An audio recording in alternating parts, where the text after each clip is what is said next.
ጌታ ሆይ እባክህ ልቤን ክፈተው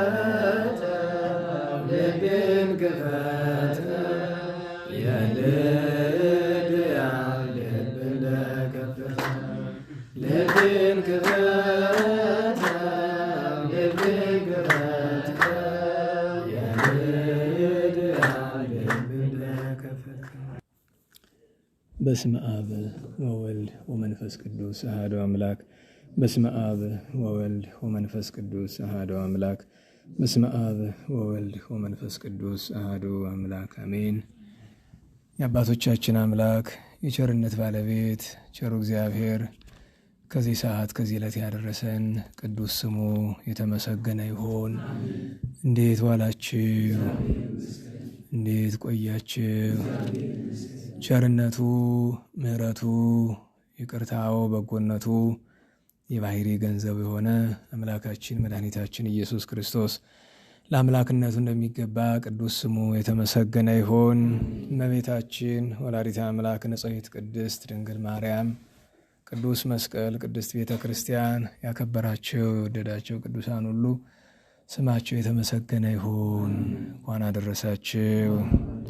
ቸሩ መድኃኔ ዓለም ከቅዱሳን ከበዓሉ በረከት ያሳድርብን። የቅዱስ ሉቃስ ወንጌል ምዕራፍ 2 ቁጥር 21 8 ቀን በተፈጸመ ጊዜም ሕፃኑን ሊገዝሩት ወሰዱት። በማኅፀኗ ሳትጸንሰው መልአኩ እንዳወጣለትም ስሙን ኢየሱስ አሉት። ስለ ቅዱስ ቃሉ ቸሩ መድኃኔ ዓለም የተመሰገነ ይሁን፣ የተመሰገነ ይሁን።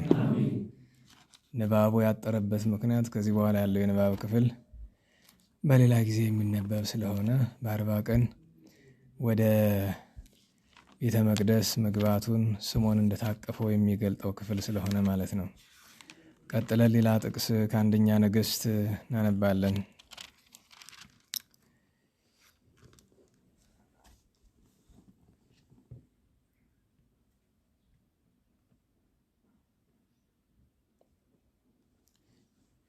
አንደኛ ነገሥት ምዕራፍ 18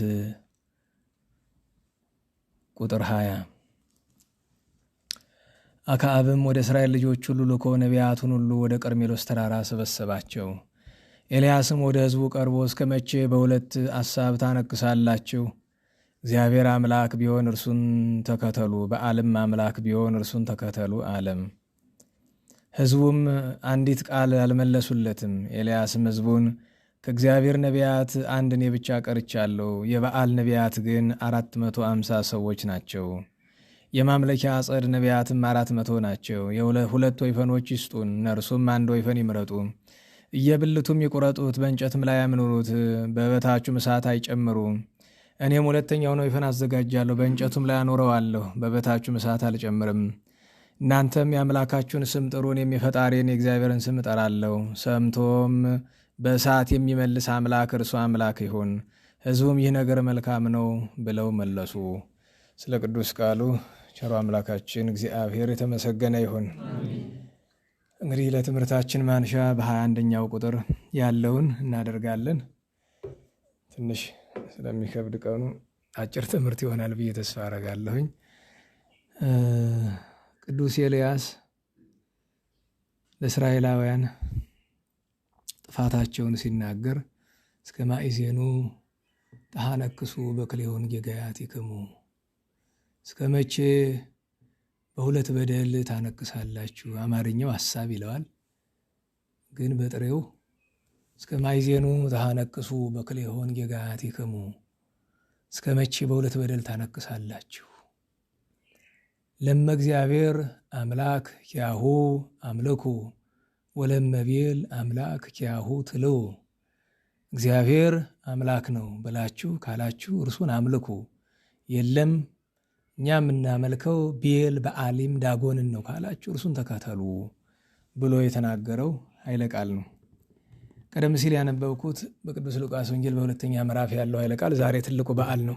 ዛሬ ትልቁ በዓላችን አምላካችን መድኃኒታችን ኢየሱስ ክርስቶስ ሕገ ኦሪትን ለመፈጸም ቦአ እግዚእነ በዛቲ ዕለት ቦአ እግዚእነ ቤተ ግዝረት። በዚህች ቀን ጌታችን ስርዓተ ግዝረትን ፈጸመ። ወደ ግዝረት ወደ ገዛሪ ገባ። ለፈጽሞ ሕግ ዘውስተ ኦሪት በኦሪቱ በነቢያቱ በተለይ በኦሪት ዘፍጥረት 17 እና 18 ላይ ለአብርሃም አባታችን ግዝረተ መጥባይት ለወልደ ታራ ምእመን እንደሚለው ለታራ ልጅ ለአባታችን ለአብርሃም የእግዚአብሔር መሆኑን መገለጫ ግዝረት ሰጠው። ቁልፈት የአሕዛብ ግዝረት የአብርሃም የእስራኤል ሆኖ ቀርቷል።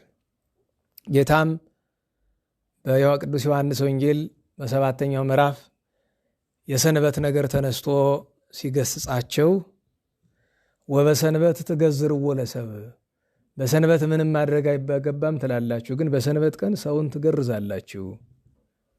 ወመሰ ግዝረተ ይነስ ብእሲ ከመይሳር ሕጉ ለሙሴ፣ የሙሴ ሕግ እንዳይሻር ግዝረትን የምትፈጽሙ ከሆነ እኔ በሰንበት ቀን ባድን ለምን ትግዕዙኒ፣ ለምን ትከራከሩኛላችሁ፣ ትነቅፉኛላችሁ ብሏል። ለምን ትግዕዙኒ ለማ አህየወክዎ ኩለንታሁ ለብእሲ በሰንበት፣ መጻጉዕን ሁለንተናውን በሰንበት ቀን በቅዳሜ ስላዳንኩት ለምን ብሎ ጌታችን ተናግሯቸዋል። እና ግዝረት የእስራኤል ቁልፈት የአሕዛብ ነው። እግዚአብሔር አባታችን አብርሃምን የእርሱ ለማድረግ ሲፈልግ ለምንድን ነው ስንት ነገር እያለለት ግዝረትን የመረጠ? ደህና ዋላችሁ። ግዝረት በኋላ ዘመን ለሚሰራት ጥምቀት ምሳሌ ናትና ሳይገረዙ አብርሃማዊ መሆን እንደሌለ ሳይጠመቁ ክርስቶሳዊ መሆን የለምና፣ አንድም ግዝረት የአካልን ሸለፈት ቆርጦ መጣል ነው። ያ ሸለፈት ለአንድ ወንድ እንቅፋት ነው። ይኸውም ምሳሌ ነው። ቁልፈት የጣዖት የክህደት ምሳሌ ነው። ግዝረት የሃይማኖት ነው። አንድም የሰው ልጅ ብዙ ተባዙ ወምልዋ ለምድር ያለው ስርዓት እንዲፈጸምለት ግዝረት ያስፈልጋል። አንድም ጌታ ግዝረትን ለምን በ8 ቀን አደረጋት ቢሉ እንዴት ዋላችሁ? ለምን በ8 ቀን አደረጋት ቢሉ ሀተታውን ትቶ ስነ ተፈጥሮን ቢከተሉ የአንድ ሕፃን ልጅ ሰውነቱ ለግዝረት የወንድ ሕፃን ዝግጁ የሚሆን በ8 ቀን ነው። ዛሬ ሳይንሱ ሰለጠንኩ ብሎ በምርምር ደርሶበት ሐኪሞች ያወጡት ጥናት ያሳያል። በ8 ቀን መገረዝ ለአንድ ሕፃን ልጅ ጠቃሚ ነው። ከዚያ በታች ሰውነቱ አይችለውም። ከዚያ በላይ ደግሞ የገነተረ ይሄዳል ሰውነቱ። ይሄ እግዚአብሔር ጥበብ ይደነቃል። ቸርነቱ፣ ይቅርታው፣ ምሕረቱ እና እንዲህ ያለ ስርዓት ሰጥቷቸዋል። አብርሃም ይስሐቅን፣ ይስሐቅ ያዕቆብን፣ ያዕቆብ 12 ልጆቹን ገርዟል። ምነው 13ኛዋ ዲናን አልገረዛትምን ቢሉ በግልጽ የተጻፈ ነገር አላገኘንም። ነገር ግን ከሴኬም ሰዎች የመጣ ያ ሰው እሷን የተመኛትና ከሴትነት ክብሯ ዝቅ ያደረጋት ኋላ ስሞንና ሌዊ ሂደው ተገረዙ ብለው ከነቁስላቸው የጨፈጨፏቸው ያጠፏቸው መጀመሪያ ላይ ምን ይላል? የያዕቆብን ሴት ልጅ ዲናን ምን ይላል? ወአፍቀራ በእንተ ነፍስታ አለ። የተገረዘች ስለሆነች ወደዳት ይላል። እና ምን ለማለት ነው? እንደተገረዘች ሳይነግረን እዚያ ግን ስለ የተገረዘች ስለሆነች ወደዳት አለሳ። ይህንን ይዘው ግርዛት ለሴት ልጅ የሚገባል የሚሉ አሉ። ቤተ ክርስቲያናችን የምትፈጽም የታዘዘውን ብቻ ነው። በመጀመሪያ በአዲስ ኪዳን ግርዛት እንኳን ለሴት ለወንድም አልታዘዘም። ለምን? ቅዱስ ጳውሎስ ምን አለ? ካልተሳሳትኩ ምን አላት ለገላትያ ሰዎች? ተገዝሮሂ ይበቁ፣ መገረዝ አይጠቅምም። ወኢ ተገዝሮሂ እያሰልጥ፣ አለመገረዝም የሚፈይደው ነገር የለው። ስለዚህ ሰው መገረዝ ቢፈልግ ለጤና ጉዳይ ነው የሚያደርገው እንጂ ሃይማኖት አይደለም። በነገራችሁ ላይ ካህናት ጠበቅ አድርገው ልጆች እንዲገረዙ ለምሳሌ ሊያጠምቁት በ40 ቀን ለምን አላስገረዛቸው የሚሉት እሱ ሃይማኖት አይደለም። እነሱ ግን እንደ ሃይማኖት ይናገሩታል። ፈሊጥ ነው። ለምን አለመገረዙ ነገ ከነገ ወዲያ ሲያድግ ያን ልጅ በጣም ብዙ ችግር ያመጣበታል። ችግር ነው ለአንድ ወንድ ልጅ አለመገረዝ ከባድ ነው። ስለዚህ ለዚያ ነው እንጂ ሕግ አይደለም። መገረዝ አለመገረዝ የሃይማኖት ጉዳይ አይደለም። በሐዲስ ኪዳን እንኳን ለሴት ለወንድም ማለት ነው። እና እንዲያ እያደረጉ እስራኤላውያን ቆይተውበታል። እና ጌታችን እስራኤላውያን የሚገረዙ እሱን ማመናቸውን ለማሳወቅ ነው። እርሱ ለምን ተገረዘ? ምን ያደርግለታል? ስለ ሁለት ምክንያት ተገርዟል። አንደኛ ፍጹም ስጋችን ተዋህዷል፣ ሰው ሆኗል። ስለዚህ ለሰውነት የሚገባውን ስርዓት ከኃጢአት በቀር አድርጓል። ሁለተኛ አይሁድ እና ሴት ምክንያት ይሻሉ ይባላል። ምክንያት ወዳጆች ምክንያታሞች ናቸው ይባላል። ሴት ልጅ ለሆነ ነገር ምክንያት ብዬ ነበረ እንደዚህ ነበረ ለማለት ምክንያት ያበዛሉ፣ ምክንያት ይወዳሉ ይባላል። አይሁድ እንደዚህ እኮ ሆኖ ነው እንዳይሉ እሱ ሕጋችን ስላልፈጸመ እሱማ የሰራት ሕግ ራሱ እግዚአብሔርማ ቢሆን ኑሮ መሲህ ቢሆንማ ኑሮ እሱ የሰራውን ሕግ እንዴት ይጥሳል ብለው በነቀፉ ነበርና ለወጡ ስብሐት። ስለዚህ ሰራኤ ሕግ እርሱ ክርስቶስ መድኃኒታችን አምላካችን ኢየሱስ ምን ሆነ? ፈጻሚ ሕግ። ለዚያ ነው በዛቲ ዕለት ቦአ እግዚእነ ቤተ ግዝረት ለፈጽሞ ሕግ ዘውስተ ኦሪት። አሁን በጥምቀት ደረሰ አይደል? ሰቀቀኑ መጣ። ጥምቀት ሲመጣ ሰዎች ምን እንደሚያስደስታቸው ነው የገባኝ። ሰቀቀን እና እንዲሁም አንድ ሰው ጋር ዛሬ እያወራሁኝ ይሄ ታቦት ከገባ በኋላ የጥምቀት ቀን እዚህ ከአፄ ቴዎድሮስ ሐውልት በታች የሚደረግ የአረመኔ ስራ አለ። ሰው ሁሉ ተሰብስቦ ጠቅላላ ጥምቀት የዋለ ሁሉ ይዘላል አይደል? የሚገርማቸው አጋንንት አብሯቸው ይዘላል እዚያ ውስጥ። እና ዘንድሮ እንዳይሆን ተብሏል አለ። እንጃ ብቻ ትንሽ ወሬ የሚያበዛ ሰው ነው። ወሬው የሚታመን ሰው አይደለም፣ ግን የእውነት ባረገው ብያለሁ።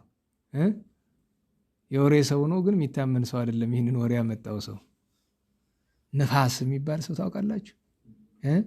ለምሳሌ ነፋስ የሰዎች ነፋስ መውጫ መግቢያ ስንት ነው ያለን? 2 ነው አይደል? አንዳንዱ ደግሞ 3ኛ አለው አይደል? አዎ ችግር አይደል? በላይ ቢያፍኑት በታች የሚያወጣል ችግር ነውና እንዲያው ይከብዳል። እና የዚያን ቀን አቡኑ ከተቃኘ በኋላ ሊቃውንቱ በዝማሜ ሲያቀርቡት አላቸዋል። ፈጽሞ ሕግ ወአስተርአየ ገሃደ የሚለው ፈጽሞ ሕግ ወአስተርአየ ገሃደ የሚመሩት ሁልጊዜ ማን ናቸው? ዋናው ያቋቋሙ ጌታ እንታ ክቡር ናቸው። ይሄ የእሳቸው ነው። በአብይ በዓል ለቅኔ ዋናው ቅኔ ለምሳሌ ቅኔ ከተባለ ወይ የንታ ነቃጥ ወይ የንታ ጌዲዮን ይቀድማሉ አይደለም። ለአቋቋም ግን ማንም አይቀድማቸው፣ ብቸኛው የንታ ክቡር ናቸው። ለመጽሐፍ 5 ናቸው፣ ግን ቅድሚያው ለየንታ ሊቀ ሊቃውንት ነው። ታወቀ ነው እኮ ሁሉም አለው። ቀድሞ ዘመን ለኪዳን እንኳ በክብረ በዓል ኪዳን ሲደረስ ንስየልስ 2 ንስየልሶች እና ለከዘም ልብነ የሚሰጣቸው የተለዩ ነበሩ። ለምሳሌ ንስየልስ እንደና አለቃ ብርሃኑ ላሉ ለትልልቆቹ ነው የሚሰጥ፣ ተመርጦ ነው እንጂ ዛሬ ጉሮሮውን ላሳመረ መንኩስናውን ላሳመረ ለወጣት መነኩሴ ሁሉ ሲሰጥና የለም። ይሄ ትልቅ ሰዎች ትልቅ ማዕረግ ነው። በክብረ በዓል ጊዜ ኪዳን ሲደገም የሚሰጣቸው ንስየልስ የመጀመሪያው ንስየልስ ለከ ዘንተ ስብሐተ ማፉነ፣ ከዛ ሁለተኛው ንስየልስ ዘንተ ቅዱሰ፣ ከዚያ ደግሞ ለከዘም ልብነ የመጨረሻው አራራዩ ማለት ነው የሰርኩ ውዳሴ ንስየልስ የሚለው እና ፈጽሞ ሕገ አለ። ግዝረትን ፈጸመ። ቤተ መቅደስ በ40 ቀን እጉለ ርግብ ዘወገማ አይነቅ ይዞ መግባትን ፈጸመ። ይህን ሁሉ ካደረገ ሕገ ኦሪትን ከፈጸመ በኋላ ወአስተርአየ ገሃደ በግልጥ ታየ ብለው እንዳለው እና እንዲያ ነው። ታዲያ የግዝረት ነገር እንዲህ ከሆነ ጌታችን ሲገረዝ እንደምን ሆነ ቢሉ ትናንት ስንክሳሩ ከሁሉ ከስንክሳር የተሻለ የለም። ስለ ግዝረቱ በደንብ የሚያትት አባታችን አባ ዮሐንስ ዘቡርልስ በደንብ ጽፎታል። 8 ቀን በሆነው ጊዜ እመቤታችን አረጋዊ ዮሴፍን ጠራችውና አባቴ ሆይ ሂድና አስተዋይ ብልህ ገዛሪ ወይም በአማርኛ ገራዥ ይዘህልኝ ና፣ ልጄ በ8 ቀኑ ይገረዝና ስም እናውጣለት ብላ አለች እግዝእትነ ማርያም። ይህንን ሰምቶ በአገሩ የታወቀ ገራዥ አስተዋይ ጥበበኛ ይዞ መጣ። ጌታችንን በእናቱ እቅፍ አየው። መልኩ ደምግባቱ ገርሞታል። አሳሳውና ሲንቀሳቀስ ቆርጬ እንዳላደማው በደንብ ያዙልኝ ብሎ አለ። ቅንነቱን ደግነቱን አይቶ ጌታችን ያ ገራዥ ሰው እውነተኛ ሰው ነው፣ በጣም እውነተኛ እስራኤላዊ ነው። ጌታችን ቀና ብሎ የ8 ቀን ሕፃን ነው፣ ኦ ገዛሪ ጠቢብ ብልህ አስተዋይ የሆንክ አንተ የምትገርዝ ብሎ ጠራው። ከሕፃኑ መሆኑን እስኪጠራጠር ድረስ ደነገጠ። ፍርሃቱን ካራቀለት በኋላ ጌታችን ደሜ ሳይፈስ መገረዝ ትችላለህ ሆይ ብሎ አለው። ዛሬ እንደዚህ ቢባል ገራዡ ምን ይላል ደግሞ ይሄ ነው የሚል አይደል? ግራ ገባው። እንዴት ደም ሳይፈስ መገረዝ ይቻላል? አይ እንኪያማ ተወው፣ በዕለተ ዓርብ ጎኔ ሲወጋ ደሜ ይፈሳል እንጂ ከዛ በፊት ደሜ አይፈስም ብሎ አለው። ብዙ ተጨዋወቱ። ኋላ እኔ አሁን ትገርዘኛለህ አትገርዘኝም ደሜ ሳይፈስ፣ ወይስ ራሴ በአባቴ ኪነ ጥበብ የማደርገውን ላድርግ አለው። የአባቶችን ስርዓት ልፈጽም አለው። አባቶች የምትላቸው ማን ነው? አበው ይላቸዋል አይደል? አበው የአባቶች አባቶች እለመኑ አለው። እነማን ናቸው አለው። አብርሃም፣ ይስሐቅ፣ ያዕቆብ አለው። እኔ ከአንተ ጋር መነጋገር አይቻለኝም፣ መንፈስ ቅዱስ በህልውና አለ አለው። ከዚያ ጌታችን ቀና ብሎ አኩተካ አባቶ ያመሰግንሃለሁ፣ ለአብርሃም ለይስሐቅ ለያዕቆብ የሰጠኸውን ግዝረት ለእኔ በኪነ ጥበብ ስጠኝ ብሎ ተናገረ። ስለ ትሕትና አንድም ቀና ማለቱ የኔ ፈቃድ ያንተ የኔ ፈቃድ ነው ሲል የዚያን ጊዜ በኪነ ጥበቡ ተገርዞ ተገኝቷል።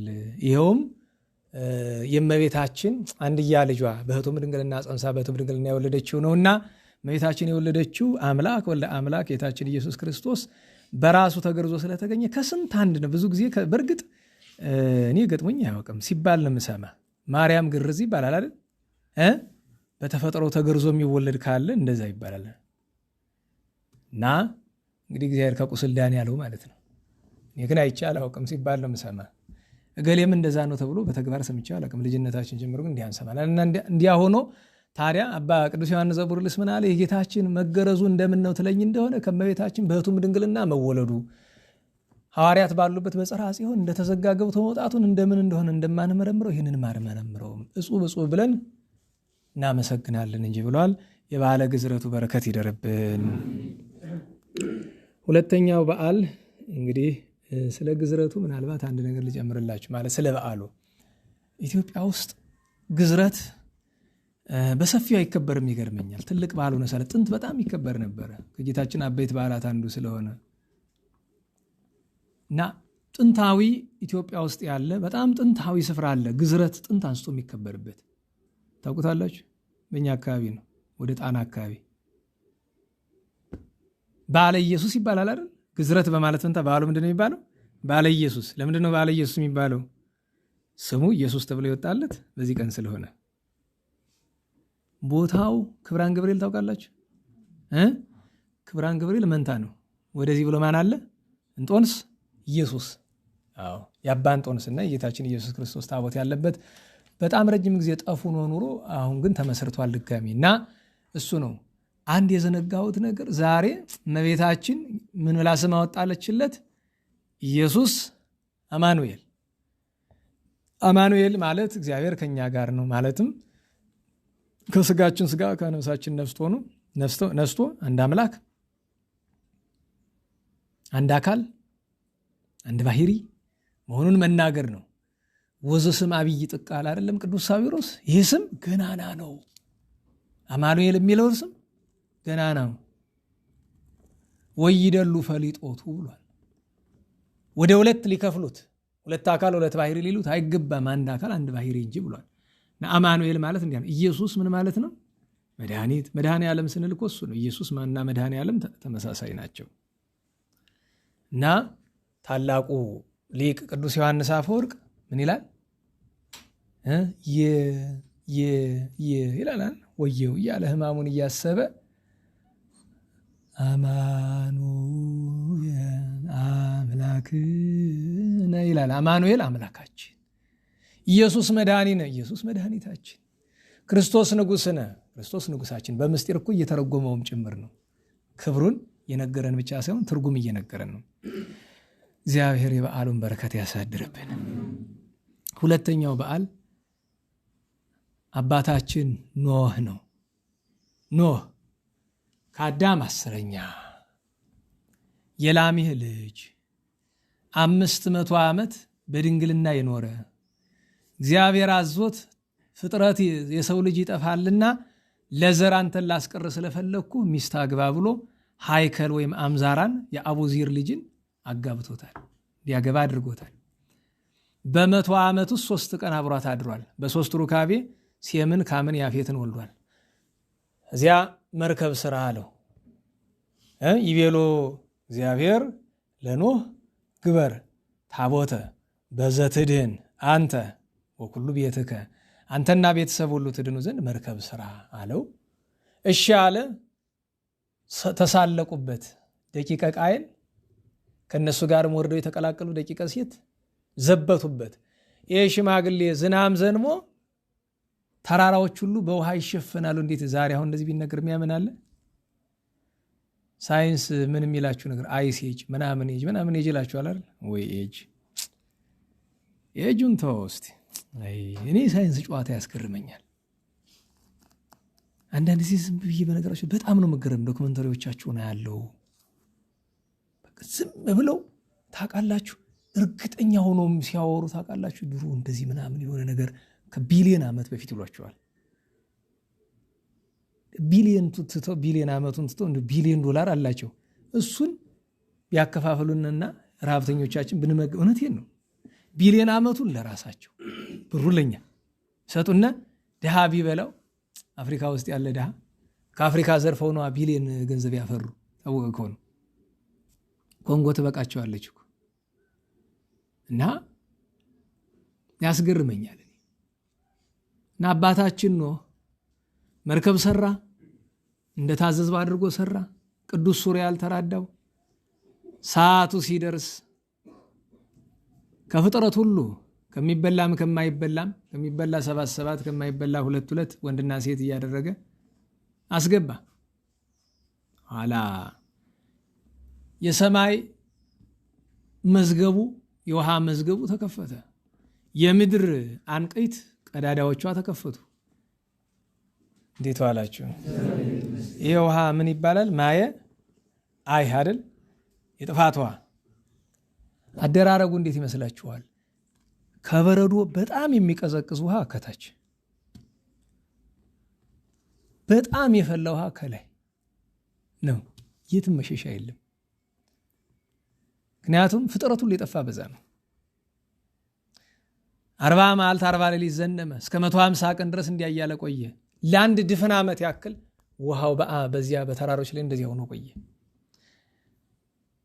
ምድር ስትሸፍን ለምሳሌ ረጅም ተራራ የሚባሉት አሉ አይደለም? ከአፍሪካ ኪሊማንጃሮ፣ ከኛ ራስ ደጀን፣ ዳሸን ሳይሆን ደጀን ነው። ዳሸን የሚባል ዝም ብሎ ነው። አንድ ሰው ተሳስቶ ዳሸን አለው፣ ዳሸን ተብሎ ቀረ። እዛ ቢራ የምትጠጣበት ስም ሰየምክበት። በቃ ያንን እየለጋ ዳሸን ትላለህ። ደጀን ነው። በዓለም አንደኛ የሚባለው ማን ነው? ኤቨረስት ማለት ነው። አሁን እነሱን በዚህ ዘመን እንግዲህ በነገራችሁ ላይ በዓለም አንደኛ ምናምን ሲባል ኤቨረስት አይደለም በዓለም አንደኛ። በነገራችሁ ላይ ኤቨረስት ማለት 8ኛ ምናምን መሰለኝ ካልተሳሳትኩኝ። ከምናምን ከወለል ከጠለል ምናምን ይሉ የለ ወለል ጠለሉን ተውት።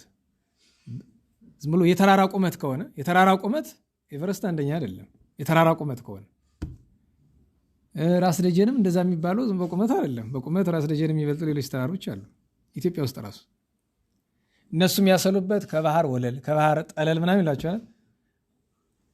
ወለልና ጠለል ታውቃላችሁ? እስቲ ልተወሱ ለሁሉም ከነዚያ ግዙፋን ተራሮች ትልልቅ ተራሮችን ለክቶ ከትልልቅ ተራሮች በላይ 15 ክንድ ሄደ ውሃው። ያ ማለት ምንም አይነት ነገር ምድር አይታይም። ከዛፍ ወገን፣ ከምድር ወገን፣ ከፍጥረት ወገን አይታይም። ፍጥረት ጠፋ። እግዚአብሔር ኖህን አሰበው። ውሃው ደረቀ፣ ወጣ። አባታችን ኖህ ለእግዚአብሔር መስዋዕት አቅርቦ እግዚአብሔር ምን አለው? ብዙ ተባዙ ምልዋ ለምድር፣ ብዙ ተባዙ ምድርንም ሙሏት አለው። አባታችን አየ ጌታዬ፣ የኔ ልጆች ክፎች ናቸው፣ አንተን ይበድሉሃል፣ አንተ ደግሞ ትቀጣለህ፣ ታጠፋቸዋለህ። ቢቀርብንስ መባዛቱ አለው። ምን አለው? ሰይም ቀስቴ በውስተ ደመና ከመያማስና ለምድር ዳግመ በማየ አይ፣ ዳግመኛ በጥፋት ውሃ ምድር እንዳላጠፋት ደመና በዞረ ጊዜ የቀስት ምልክት ደጋን አደርጋለሁ ብሎ እነዚያን ቀለሞች ምልክት አስቀመጠ። እመቤታችን ቀስተ መሐላው ለኖህ ቀስተ ደመናው ለኖህ ትባላለች አይደለም? ከዚያ ደግሞ ታቦትን ተኖህ የኖህ መርከብ እመቤታችን ናት። ሐመረ ሕይወቱ ለኖህ እንዲላት አባ ጊዮርጊስ። ከዚያ አንድ ቀን ወይን ተከለ፣ አፈራ። ያንን ጨምቆ ወይን አድርጎ አብስሎት ጠጣውና ሰከረ። እስላሞቹ አንድ ቀን የጻፉትን እያነበብኩት እነዚህ ክርስቲያኖች አያከብሩም የድሮ ሰዎቻቸው ይላል። ለምን? እነሱ በቁርአናቸው አለ ኑህ ተብሎ ትንሽ ዘወር ማድረግ ነው ስሙን። ያው ዞሮ ዞሮ ትግርኛና አረብኛ ትንሽ ዘወር ማድረግ ነው ይላሉ አይደል? ግን ሁልጊዜ እንደዛ አይደለም። እንደው ለዝም ብሎ ለጨዋታ ያክል ይባላል እንጂ ዘወር ማድረግ አይደለም። አንዳንድ ጊዜ እንደዚህ አይደለም። አሁን ሰሎሞን ስሎይማን ሲል ችግር የለውም እንደማዞር ነው። ዳዊት ዳውድ ሲል ትንሽ እንደማዞር ነው አይደል?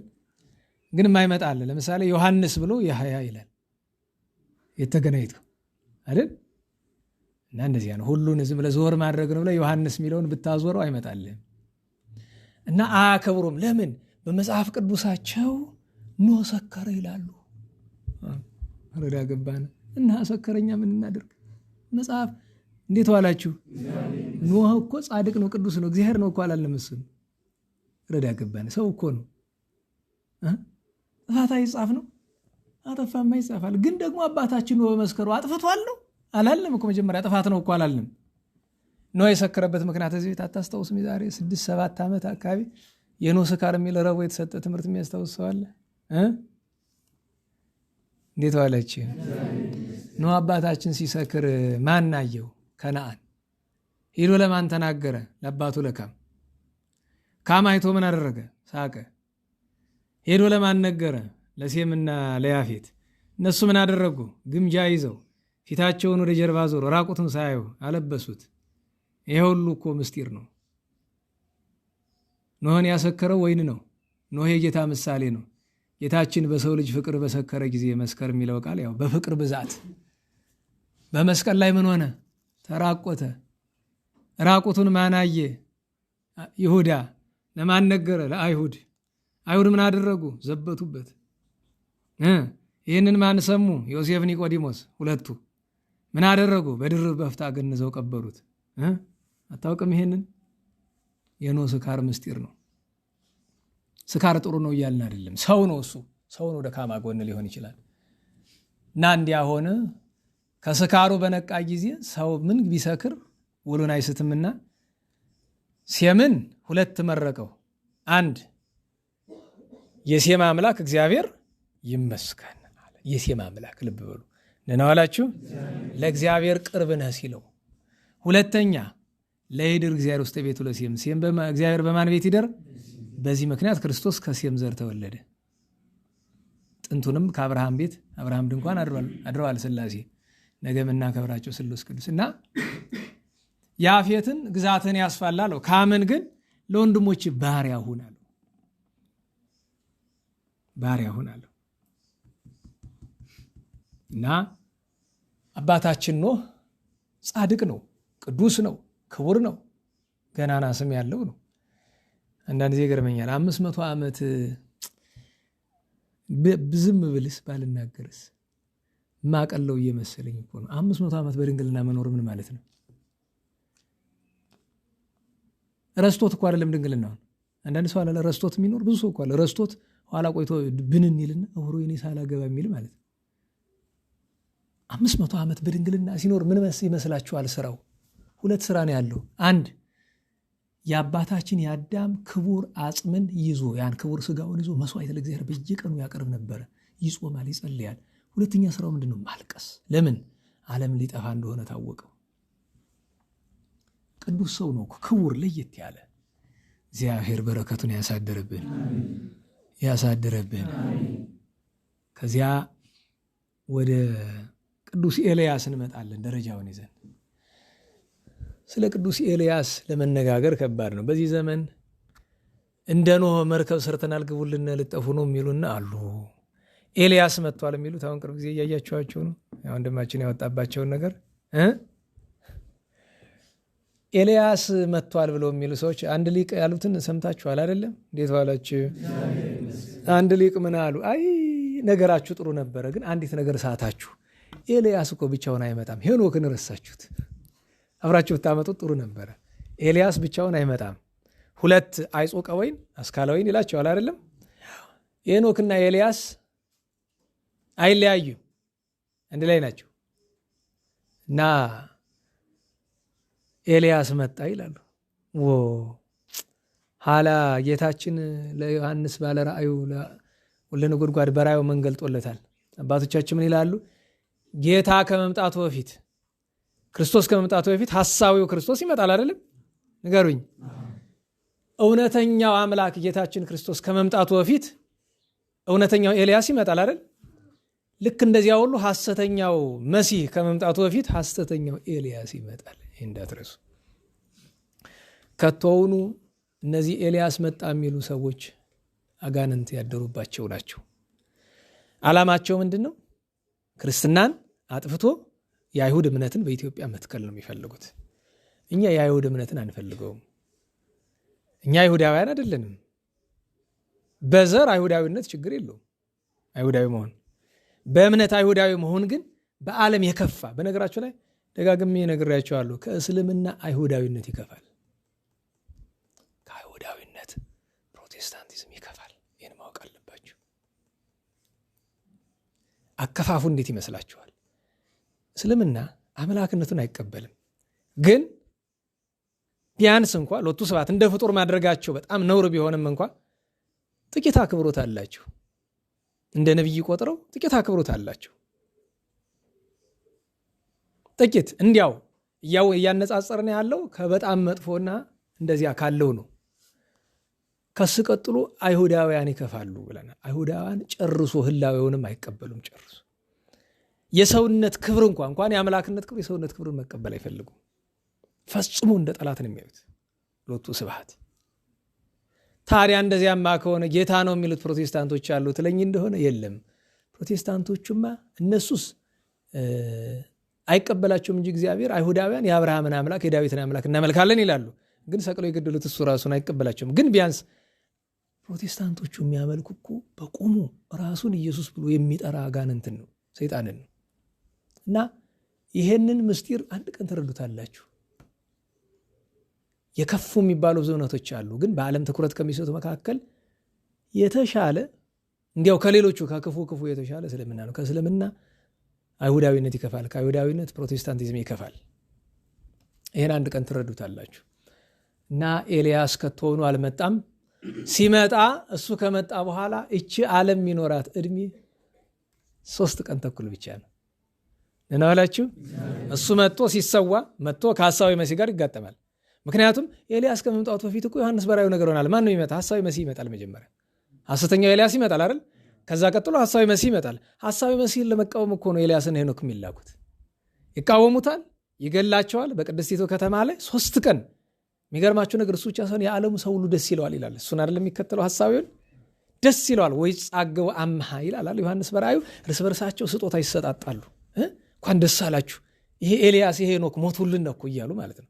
3 መዓልት 3 ሌሊት እና መንፈቀ መዓልት ይቆያሉ። በዚያ ጊዜ ከሰማይ ጌታችን ይጠራቸዋል። ያን ጊዜ እነሱ ሲነሱ ዳግም ትንሣኤ የክርስቶስ ምጽአት ያኔ ይደረጋል እንጂ ዛሬ ሰው አስቸጋሪ ነው። ሰሞኑን አንድ ሰውዬ ያሉ እየመጡ ልቤን የሚያፈሱኝ ደግሞ ህመሙ ላይ በቃ እየመጡ አንዳንድ ሰው ግራ ነው የሚገባኝ። 85 ዓመት ሽማግሌ ናቸው፣ መነኩሴ ካህን እንደዛ ነገርና ሰዎች ይኸውላችሁ እንደዚህ ያለ ነገር እንኳን ቢገጥማችሁ ጥንቃቄ ማድረግ ያስፈልጋል። ይኸውላችሁ አንድ አባት ከዋልድባ የዛሬ ዓመት አካባቢ መጥተው ሰው ሁሉ ክብብ ይላችሁ ምን ያደርግላችኋል? ቅዱሳንን ፈልጋችሁ ከሆነ ከተሆኑ እንደዚህ በፍለጋ አታገኟቸውም። ቅዱሳንን ለማግኘት የቅድስና ሕይወት ይኖራችሁ። እነኛው መጥተው እናውራ አሉኝ። እባክህ ታሞኛል፣ ሌላ ቀን እናውራ። ኧረ እባክህ ግድ እናውራ። ምንድን ነው የሚያወራኝ? ፈልጌ ነው የመጣው። የት ያውቁኛል? አይ ምልክት አግኝቼ ነው። ከማን? አንዲት ሴት ነገር። ምን አይነት የተረገመች ሴት ናት? የት ነው የምትኖር? አዲስ አበባ ነው። አንዲቱ የተረገመች ትሆናለች። አላምን አሉ። መድኃኔዓለም ያነጋግረኛል አሉ። ደህና ይዋሉ። አበቃ እኮ ተፈጸመ። እዚህ ላይ ተፈጸመ። እዚህ ላይ እያችሁ እንዲህ መድኃኔዓለም ያነጋግረኛል ማለት ዓለምን እናድን። እኔ አልዳንኩም እኮ ዓለም መናድን። እኔ ጨንቆኛል፣ መግቢያ መውጫ አጥቻለሁኝ። ደግሞ ዓለም እናድን ብቻ። ታላቁ ኤልያስ እንዲህ የዚህ ዘመን ሰው አንዳንዱ የሚዘብትበት ከነቢያት ሁሉ የበለጠ ከሙሴ ቀጥሎ የነቢያት አለቃ የተባለ ለእግዚአብሔር ሕግ የሚቀና ሕጉን፣ ስርዓቱን፣ ሃይማኖቱን ለማስጠበቅ በትጋት የሚኖር ሰው ነበረ። በመጽሐፍ እንደተጻፈ በዘመኑ ኤልያስ ድንግል ነው። በነገራችሁ ላይ ድንግል ነው። ኤልያስ ባላስኬማ ነው። የናባ እንጦንስ የናባ መቃርስ የብሉይ ኪዳን አባታቸው አንዱ ቅዱስ ኤልያስ ነው። ቀርሜሎሳዊ ቴስቢያ ይላል። ሲወለድ ገና 4 ብርሃን የለበሱ መጥቶ በብርሃን ተቀለሉት አይደል? አያችሁ ክብሩን። አባቱ ኢያስኑዩ እናቱ ቶናህ ይባላሉ። አድጎ ለእግዚአብሔር ነቢይነት ከተመረጠ በኋላ ጠበቅ ያለ ነቢይ ሆነ። ጠበቅ ያለ ላላ የሌለው ማንንም አይፈራ ማያዳላ እና በዘመኑ አንዲት አጸያፊ ሴት ነበረች፣ ኤልዛቤል የምትባል አረመኔ። ሀገሯ ከየት ነው? ያቺ ሰራጵታ መበለት ሚል አለ አይደለም? ያ የዛች ክፉ ሴት ሁለት እንግዲህ እዚያ ሲዶና ኤልዛቤልም ነበረችባት፣ ደግሞ ያቺ የዮናስ እናትም ነበረች። ደግሞ ባሏ አክዓብ ይባላል። የእስራኤል ንጉሥ ነው። አመፀኛ ነው። ናቡቴን በርስቱ ምክንያት ደሙን አፈሰሱት። ያን ጊዜ መጥቶ ምን አላቸው? ደሙ እንዳፈሰሳችሁት የእናንተም ደም ይፈሳል፣ ውሻ ደሙን እንደላሰው የእናንተ ደም ይፈሳል አላቸው። በዚህ ተበሳጭተው ሊጣሉት ሲሉ እነሱም ብቻ ሳይሆን እስራኤልን በሙሉ አያቸው። ሲመለከታቸው በዓይኑ እንደተሰጣ እህሉ ነው ታዩት። ጣዖትን እያመለኩ በዓል የሚባል ጣዖት። ቀና ብሎ ፈጣሪ እግዚአብሔር የአባቶቻችን የአብርሃም የይስሐቅ ያዕቆብ ፈጣሪ አንተ በዝናም አብቅለህ በፀሐይ አብስለህ በነፋስ አሳድገህ የምትመግባቸውን እየበሉ አይደል የካዱ? እስቲ ጣዖቱ ያበላቸው እንደሆነ ሕያው እግዚአብሔር አምላከ ኃይል ዘቆምኩ ቅድሜሁ ከመ ይወርድ ዝናም ዘንበለ በቃላፉየ። የእስራኤል የኃያላን የመላእክት የነቢያት አምላክ እርሱ ምስክር ይሁን፣ እኔ በቃሌ ካልተናገርኩ በቀር ከዛሬ ጀምሮ ሰማይ ዝናም ለዘር ጠል ለመከር እንዳይሰጥ ከልክያለሁ አለ። ሰማይ ተከለከለ። እንዴት ዋላችሁ? በአዲስ ኪዳን ብዙ ቅዱሳን እንደዚህ ያደርገዋል። በብሉይ ግን ለየት ያለ ነው። እሱ ሰማይን ዘጋ፣ ለጎመ። 3 ዓመት ሙሉ ሁር ፈለገ ኮራት አለ። ወደ ኮራት ወንዝ ሂድ፣ በዚያ ቁራዎች ይመግበዋል አለው። የሚገርማችሁ ነገር ጧት ጧት ህብስት ያመጡለታል፣ ማታ ማታ ስጋ ያመጡለታል። ከቤተ መንግስት ነው ያመጡለት። ታዲያ ያን ይመገባል። ኋላ መላእክትና ኤልያስ የፍቅር ጠብ ገቡ። እሱ ስለ አምላኩ ይቀናል፣ እነሱ ደግሞ ስለ ፍጥረቱ ያዝናሉ። እየሄዱ ኧረ ጨከነ፣ ኧረ ፍጥረቱ አለቀ፣ ኧረ እባክህ ይላሉ ወደ እግዚአብሔር እየሄዱ። እሱ ደግሞ ምን ይላቸዋል? ሂዱ ኤልያስን አራሩት ይላቸዋል። ለምን? ኤልያስ ክቡር ነው። እንዲያውም አንድ ቀን በአንዳንድ መጻሕፍት አብዶን ይለዋል የደመናውን መልአክ። ደመናን ነይ አላትና ሂደሽ ከውቅያኖስ ጠልቀሽ አምጪ ብሎ አዘዛት። ልትወርድ ስትል ዞር ቢል ማን ያታል? ኤልያስ። ቃል አልተናገረም። በአይነ መዓት ቢመለከታት ደመናዋ ተመልሳ ነበረችበት። መልአኩ ይጅላት የለም አይሆንም። ኢተአምሩ ነው ከመጥቀ መላእክትን ኮይነን ያለው ቅዱስ ጳውሎስ አይደለም። መላእክትን እንኳን እንገዛቸዋለን እናዛቸዋለን ይላል። ክቡራን መላእክትን እና እንዲያደረገ ሲኖር ኋላ ግን ትንሽ በዛ። በ3 ዓመት ከመንፈቁ እግዚአብሔር ለመላእክቱ ምን አላቸው? ፈሊጥ አላወቃችሁም፣ ፈሊጥ እወቁና አድርጉ አላቸው። ምንድነው አሉ። እስቲ ምንጩን አድርቁበት፣ ቁራውን አስቀሩበት። ምንጩን አደረቁበት፣ ቁራውን አስቀሩበት። እና ቁራውን ጧት ቢጠብቀው ቀረ፣ ማታ ቢጠብቀው ቀረ። ፈጣሪ ቁራውን ቁራ በመንገድ ቀምቶት ነው ምንድነው ጉዱ እያለ ሲል ቆይቶ ከአንተ ከሆነ ግን በሆነ ነገር አውቀዋለሁና ሂዶ ምንጯን ቢያ ትደርቃለች። ጌታዬ ምን ነው አለው።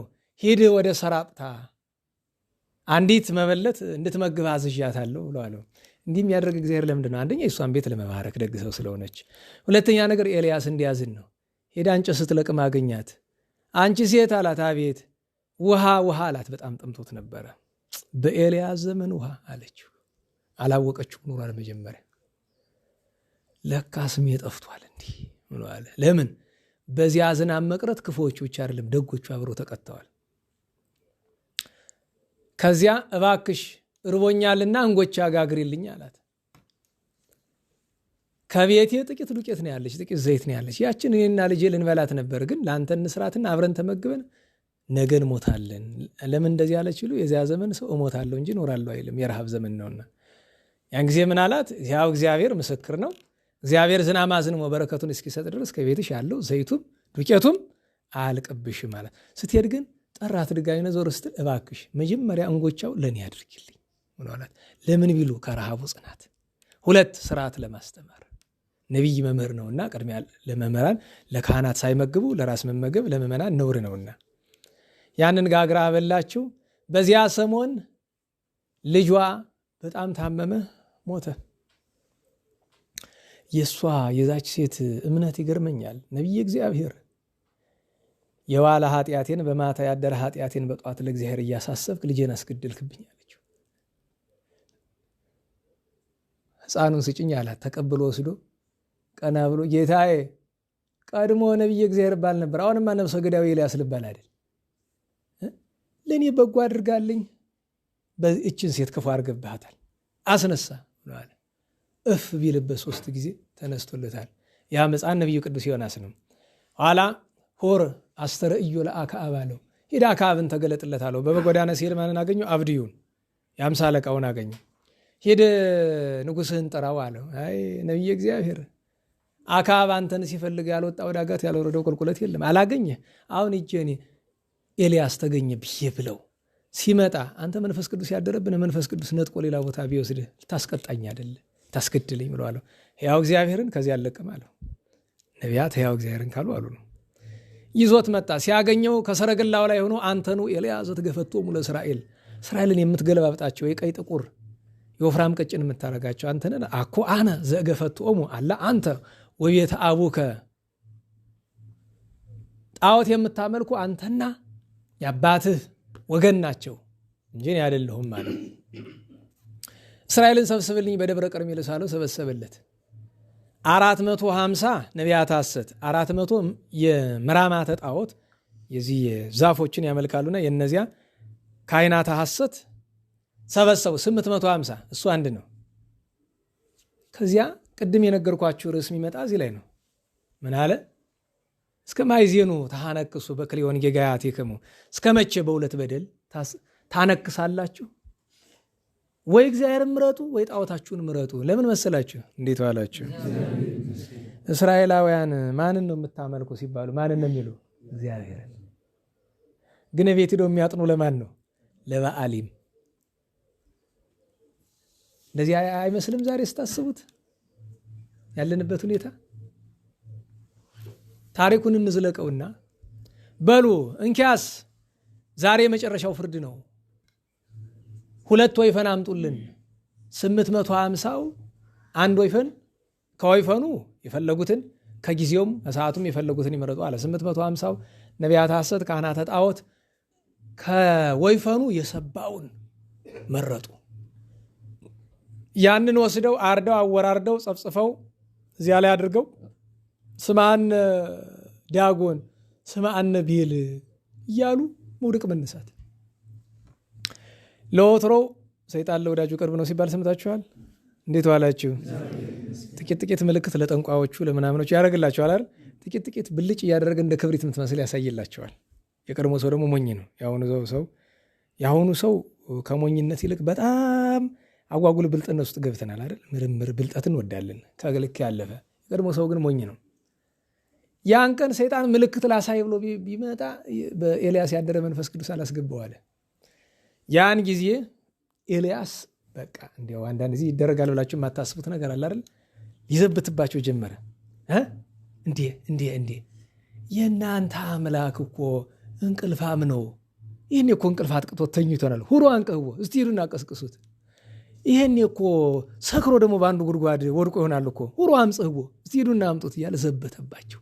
ደስ ይላል። ለምን አንዳንድ ጊዜ ያስፈልጋል እኮ ሲዘብቱ ስለኖሩ ሰዎች ሊዘብቱባቸው የሚገባበት ቀን ይመጣል። ኋላ ሰርክ ሲደርስ እነሱ የመረጡ ነግህን ነውና እንከሰ ኮነክሙ በቃችሁ አንሱ አለ። በደንብ አድርጎ አስጠረገ። እዚያ ላይ ጉድጓድ አስቆፍረና ጉድጓዱ ላይ ለናዋላችሁ 4 ቻል ውሃ አስገባበት። ድግሙ ሰልሶ አላቸው አይደል? 12 ይሆናል። 12ቱ ነገደ እስራኤል ስለሆነ ከዚያ ላይ እንጨቱን ደንጃውን ረብርቦ ጸፍጽፎ እንጨቱን ረብርቦ ላሙን ወይም ወይፈኑን አርዶ አወራርዶ ስማኒ አምላክ አብርሃም አምላከ ይስሐቅ አምላከ ያዕቆብ እኔ ወደድበት እከብርበት እገንበት ብዬ አይደለም ለአምልኮት ቀንቼ ነው ስማኝ አለ። ከሰማይ የሰው መዳፍ የምታክል እሳት መጣች። ሲያት እንዴት ትመስላለች? መታ ስጋውን በልታ እንጨቱን በልታ ደንጃውን በልታ ውሃውን በልታ ስንዝር ያክል ወለሐሰ እዳ ወንዲል መሬቱንም ሙልጭ አድርገው በልታ ወደ ሰማይ ሄደች። የእስራኤል አምላክ እውነተኛው እግዚአብሔር ነው ብሎ ሁሉ ለእግዚአብሔር ሰገደ። 850 ሸተት እያሉ ሊያመልጡ ወዴት ና እንጂ ትፈለጋላችሁ፣ ያዝልኝ ያዝ ተራዱኝ ብሎ አሲዞ አስወረዳቸው። ወረገዞም በፈለገ ጭሶን ይላል። ጭሶን በሚባል ወንዝ በጦር እየወጋ ጥሏቸዋል። አየው ኤልያስ ጾመኛ ጸሎተኛ ድንግል ንጹህ ነው አይደለም? እንዲያ ሲል ሰማይ ይለጉማል፣ እንዲያ ሲል እሳት ያዝማል፣ እንዲያ ሲል በጦርም ይወጋል። አታስታውስም? ሳሙኤል አጋግን አንገቱን አልቆረጠው? አዎ። አታስታውስም? ፊንሐስ ክስቢና ዘምሪን በአንድ ጦር እንዳላደረጋቸው ለሁሉም በጊዜ ለኩሉ አለኩ ጠቢቡ ሰለሞን። በዚያች ቀን እንዲያ እንዳደረገ ኤልዛቤል ሰማችና ኤልያስ እማኮ አንተ ወማኮ አነ፣ እቺን ሀገር ወይ አንተ ትኖርባታለን የሙቼ ወይ አንተ ሙተን ይኖርባታለሁ። ነገ እንደዚህ ሰዓት እንደ 850 ነቢያት ሐሰት አንተን ባላደርግህ ብላ የያዘችውን ነገር ጥላ አማልክቴ እንዲያደርጉኝ ብላ ማለች። ኤልያስ አዘነ። ሊሸሽ ቢል መሸሻው ጠፋበት። ያን ጊዜ ምን አለ? እኔ ከአባቶች አልበልጥምና ነፍሴን ውሰድ ብሎ አለ። አይዞ 7000 ሰው አለ አትርፍ ያለው አለ። ሂድ አለው። ጥቂት ተራምዶ እንቅልፍ መጣበት። መልአከ እግዚአብሔር መጣና ተነስ አለው። ብላ አለው። በመሶብ ህብስት በመንቀል ጽዋ አሳየው። በላ ጠጣ ትሞተኛ። ሁለተኛ ቀሰቀሰው በላተኛ። በሶስተኛው ብላ እስከትጸግብ እስመ ሩቅ ፍኖትከ አለው። ጎዳናህ ሩቅ ነው በደንብ ብላ አለው። በደንብ በላ። ወሆረ ኤልያስ በኃይለ ውእቱ እክለ 40 መዋዕለ ይላል አይደለም? 40 ቀናት በዚያ ምግብ እህል ሳይበላ ሳይጠጣ ሄደ። ኋላ እግዚአብሔር ሲያዝን አየውና ለምን ታዝናለህ አለው። መጨረሻ ምንድን ነው አለ ኤልያስ። አትሞትም፣ እኔ በሰረገላ እሳት አሳርግሃለሁ አለው። እንደሚያርግ ኤልያስ ሲታወቀው ኤልሳ ልጅ አለው። አቤት በዚህ ቆየኝ አለው። በአንድ ስፍራ ሕያው እግዚአብሔርን በሕያው ነፍስ እምላለሁ ካንተ አልለይም አለው። አንድ ቦታ ያወረዱ። ሁለተኛ አለው። በሶስተኛው ግን ፈለገ ዮርዳኖስ ላይ ሲደርሱ ጥምጥሙን አውልቆ በዚያ ፈለገ ዮርዳኖስን ግራና ቀኝ ከፍሎ ተሻገረ። ምን ትፈልጋለህ? ለምነኝ እስኪ ምን ላድርግልህ አለው። በአንተ ያደረ መንፈስ ቅዱስ እጥፍ ይሆንልኝ አለው። አይ ጭንቅ ነገር ለምንሃል፣ ሳርግ ካየኝ ይሆንልሃል፣ ካልሆነ አይሆንልህም አለው። ያን ጊዜ በመካከላቸው እየተጨዋወቱ ሲሄዱ ከሰማይ እንደ አውሎ ንፋስ ድልቅልቅ ያለ መጣና የእሳት ሰረገላና የእሳት አፍራስ መጥተው ሁለቱን ለዩዋቸው። ኤልያስን ይዘውት ሄዱ። ቀና ቢል አየው። አባ ኃይሎሙ ወጽንዖሙ ለእስራኤል፣ የእስራኤል አላቸው ጽናታቸው አባ ሆይ ብሎ አለ። ግምጃውን ጥምጥሙን ጣለለት። ያንን ተቀበለ። እዚያ በኋላ ያለው የኤልሳ ታሪክ ነው።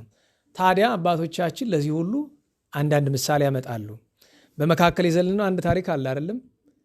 እንደዚህ አድርጎ ነቢያት ሐሰትን ከፈጃቸው በኋላ ምን አደረገ? ዝናም አዘነመ። ዝናም ሲያዘንም ግን ምን አለው? ዮናስን ነቢይ ዮናስን ጠራና ደቀ መዝሙሩን ከተስላስ ከሶስተኛ ፎቅ ከሊባል ከሚችል ቦታ ላይ ሆኖ ኤልያስ ሲጸልይ ለየት ያለ ነው። ይቀመጥና ጭንቅላቱን፣ ራሱን፣ አንገቱን በሁለት ጉልበቶች ውስጥ ይከታል። ምን ማለት እንደሆነ ወደፊት እንነጋገራለን። እንዲያው ነው ሲያዝን ሲጸልይ ዮናስን ምን ይለዋል? ተመልከት ይለዋል። ምን አየህ አለው። ኧረ ምንም የለ ጌታዬ። ሁለተኛ ጸለየ። 6 ጊዜ ጸለየ። ምንም ነገር የለም አለው። በሰባተኛው ኧረ እንደ ሰው መዳፍ የምታክል ደመና ከውቅያኖስ ጠልቃ ስትወጣ አየኋት። አይ ምንዳፍ ታክል በል የከረመ ዝናብ አገር ነው የሚያጠፋ። አክዓብን ከነሰራዊቱ ግባ ወደ ቤት በለዋለ። አክዓብ በሰረገላው እየሮጠ ኤልያስ ቀድሞት ገባ ይባላል። ለምን? በኤልያስ እግር ያለ ሰረገላ ብርሃን ነው። ኤልያስ በእግሩ ቀድሞት አለፈ። ዝናም ዘንሞላቸው ዕለቱኑ ደርሶላቸው አዝመራ ተመግበው ደስ ብሏቸዋል። አባቶች ይህንን ምሳሌ ብለውታል። በአጭር ደመና ኤልያስ የተባለች እመቤታችን፣ የኤልያስ ደመና እመቤታችን ናት። የኤልያስ መሶበ ወርቅ እመቤታችን ናት። እንዴት ዋላችሁ? የኤልያስ መሶበ ወርቅ እመቤታችን ናት። አንድም ሰረገላ ኤልያስ ይላታል። ደህና ዋላችሁ? የኤልያስ የእሳት ሰረገላው አንቺ ነሽ ብሎም ያመሰገኑ መምህራን አሉ። እግዚአብሔር የነቢዩን በረከት ያሳድርብን። ማን ቀረን? ታላቁ ሊቅ ቅዱስ ባስልዮስ የቂሳሪያው ኮከብ። እንግዲህ ቅዱስ ባስልዮስ ምን ማለት ነው? የምትቋጥሩ ካላችሁ እዚህ ነግሬያችኋለሁ። ባስልዮስ ምን ማለት ነው? ባስሌል ምን ማለት ነው? ባስሌል፣ ባስልዮስ፣ ባስሊዮስ ተመሳሳይ ትርጉም ነው ያላቸው።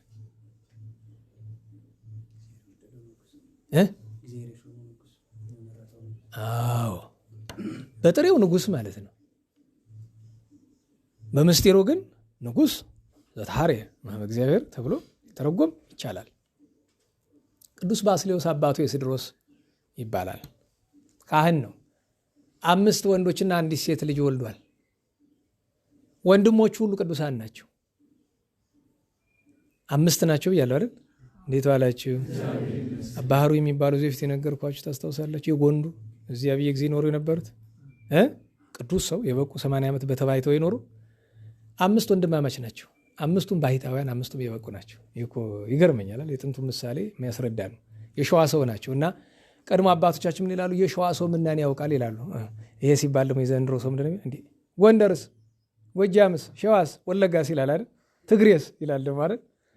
የሸዋ ሰው ምናን ያውቃል ምን ማለት ነው? የበለጠው መናገር ነው። አባቶቻችን ምን ይላሉ? በትግሬ ወይም በአክሱም ኢትዮጵያ እንደምን አለች ቢሏቸው በአክሱም በትግሬ ሰዓታት፣ በጎንደር ማሕሌት፣ በጎጃም ዳዊት፣ በአገው በጉራጌ መስዋዕት፣ በሸዋ ምጽዋት ትኖራለች አለች ብለዋሉ ይባላል። አሁን ይሄ ሲባል ጎንደር ማሕሌት ጎንደር ብቻ ነው ያለ አይደለም። የበለጠው ግን የት ነው? ጎንደር። ሰዓታት በሁሉ አለ። የበለጠው የት ነው? አክሱም ትግራይ። ዳዊት በሁሉ ስፍራ ይደገማል። የበለጠው የት ነው ያለ? ጎጃም። ምጽዋት በሁሉ አለ። የበለጠው የት ነው? ሸዋ። ንጹሕ መስዋዕት ለማቅረብ በሁሉ ቦታ ይኖራል። የበለጠው ጉራጌ፣ አገው የታወቁ ናቸው። ለዚህ ለምን ይመስላችኋል? ታሪክ እኮ ነው ይሄ እንጂ አሁን በጉራጌ መስዋዕት ሲባል እኛ መስዋዕት የለንም ማለት አይደለም። የበለጠውን መናገር ነው። ይሄን አሁን ዘረኝነት ያደርገዋል ሰው። የምን ዘረኝነት? በነገራችሁ ላይ ዘረኝነት ማለት የራስን ማሞጋገስ ነው አይደለም። ጎንደር ብቻ ብዬ ብላው ዘረኝነት ይባላል። ምንም ጎንደር የሚባል ዘር ባይኖርም እንኳ ማለት ነው። እና በእውነቱ ዛሬም ተመስገን ነው። እነዚያ እኮ ነው። በነገራችሁ ላይ እስካሁን ድረስ ጎጃም ብትሄዱ በጣም ዳዊት ይወደዳል፣ ዳዊት ይደገማል በጣም ዛሬ ድረስ እኮ ነው። ጎንደር እዩት፣ ማሕሌቱን እዩት። በሌላው ሀገር እኮ ማሕሌት መቼም እንዲያ ነው አይደል? በጎንደር በተለይ ደግሞ እንደ ፊት ሚካኤል ያሉት አይጣል ነው እንጂ ማሕሌት የሚወዱትን እየገፋቸው ነው እንጂ በጣም ነው የሚያስገርማችሁ። በአታ ነው፣ ምስክር አያስፈልገው። በአታ ናት። እና እስቲ አሁን በኢትዮጵያ ውስጥ አንደኛ ምጽዋት የሚሰጥ ማህበረሰብ የማን ነው ብትባሉ የት ነው? አዲስ አበባ ነን ዋላችሁ። አንድ ተቀጥሮ የሚያገለግሉ በዚህ ዘመን ጎንደር ያሉ የጎንደር ሰው ምቀኛ ነው፣ የሸዋ የአዲስ አበባ ሰው ነው ጥሩ አሉ። እንዲሁ በሞቴ የጎንደርንም ለማለት ድፍረት ይሆንብዎታል። ለምን የጎንደርን እንጀራ እየበሉ ይገመግመናል። ስንት ማራ ገባ እኮ ነው የሚለን አሉ።